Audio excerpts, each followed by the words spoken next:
So, I was on my way home from work last night, and I stopped and bought a large coffee for the long ride home. It takes like 45 minutes.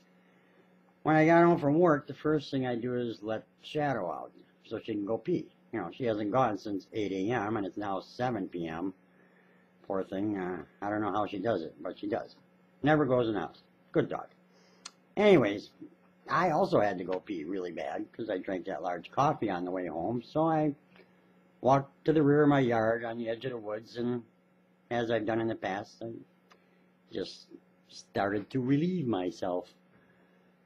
Well, as I'm peeing, I noticed that the pee's not soaking into the snow. In fact, it's building up. I mean, it's building up like this, like a pile of frozen silly string. And before I know it, the pea string's frozen all the way up to my birdie, you know. By this time, Shadow's already done. She's standing over by the back door and waiting to get in out of the cold. So I go to try and move over her way, and I can't move. I find myself frozen solid to the ground by a damn 1/8-inch wide string of pea. Frozen pea. I couldn't believe it. Well, just then, a gale force wind kicks up. Now, I don't know what gale force is, but let's just say it was a mighty strong wind, okay? Leave it at that. Don't argue with me. Anyways, the wind kicks up and it lifts me up into the air like a kite. So there I am. I'm tethered to the ground, flopping around like a kite without a tail.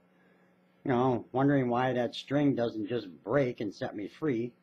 And I start to think that maybe it was that high-fiber granola bar that I ate earlier in the day that somehow strengthened my pea string. And I'm also, while I'm up there floating around, I'm wondering and hoping that nobody from the road below can see me. And by now, I actually managed to control my flopping about somewhat by using my arms like rudders. And as I'm up there, I start to think how embarrassing this was going to be for my daughter Amy when the news hit the papers. And I start to think about all the different ways there are to leave this world, this probably not being one of the better ones. And I wonder how long my frozen body would continue to float up here after I'd froze to death. Would the string finally break and I'd, flutter around for a while and blow into a neighbor's yard, be found in the spring with my birdie hanging out in the middle of a flower bed? Hey, I don't know. Could happen. Well, by now Shadow's running around in a circle down below me, no doubt thinking what a fun game this is. And finally it dawned on me that I had a handy little pair of vice grip pliers with a wire cutting feature. That's right. Good thing I had that. I tell you. In fact, here it is. This is the very pliers. Oh, can't see it. That's the very pliers that I use. Don't worry, I washed it. I washed it up. Anyways, I had this in my back pocket, so I reached around to my back pocket to get it. Well, as soon as I moved my arms, that screwed up my flight pattern and it sent me into a spin. And I was getting dizzy and I was freezing, and I'm frantically trying to get the pliers out of my back pocket, and I'm spinning so fast I'm beginning to lose it completely. I'm like I'm going to pass out, you know. I mean, you know what I like saying, you know what it's like.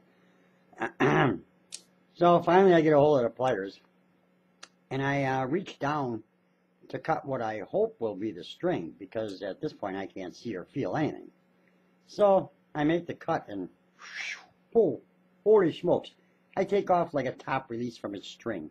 I hit the ground spinning and skittering across the snow. The spinning finally comes to an end, and I laid there for a while to wait for the yard to stop spinning and catch up with me. Anyways, I regained my senses enough to now look around and see just what I had managed to cut that had set me free. Obviously, I'm hoping it was the pea string, you know what I mean.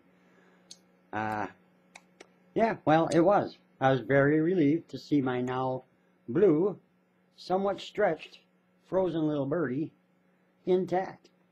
100%. No damage done whatsoever. That was happy.